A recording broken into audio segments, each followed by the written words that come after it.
because we're all very safely socially distancing, we are going to take off our masks so you can understand us just a little bit better. And so I wanted to just talk to both of you a little bit today about civil discourse, which is now becoming emerging dialogues. And I can't think of anything at this exact moment in time more important than understanding and educating people about how to have difficult conversations. The reason that we changed the name from Civil Discourse to Emerging Dialogues was really because we wanted it to be a more inclusive space. We feel like civil discourse kind of had this specific connotation that is very implies the binary that we look at politics in. And so emerging dialogues is just about all of the different perspectives that we can get from a political conversation. How do you think that this change is going to affect participation in these continuing dialogues? Well, I think one of the most important things that we should all note about coming to these events is that we're here to learn. As much as we're here to share, we're all here to learn about each other's opinions, each other's lifestyles, and that's kind of the space that we've created. In this brave space, how are you going to try and balance the earnestness and the seriousness of what you want to do versus perhaps more of the performance aspects? I think it makes a difference whenever we sit down and have a conversation face to face or even virtually with people, because they don't have time to prep anymore.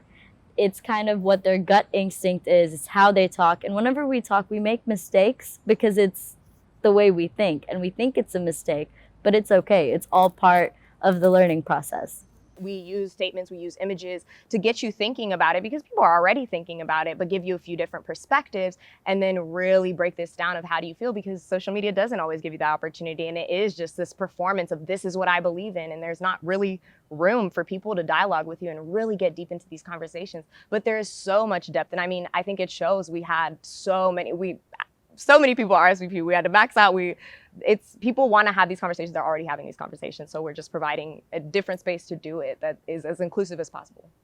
Especially with the elections coming up, I think another part, what we're doing is we're trying to keep up with media patterns. So we're trying to see on media where exactly things are the most at opposition.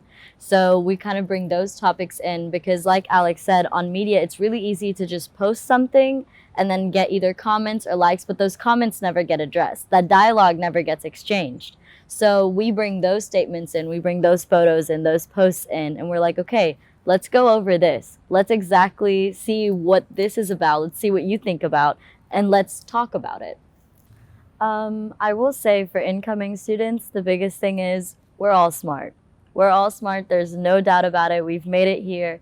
Now, the trick is to calm our egos, because we want to speak up, we want to share, we want to say so many things, but our egos tend to take over because we want to be right. And one of the biggest things that I've learned with being here is that you'll never know enough. So kind of always keep an open mind to learning more about somebody else. You don't have to agree. You're allowed to disagree, but be open enough to learn something new.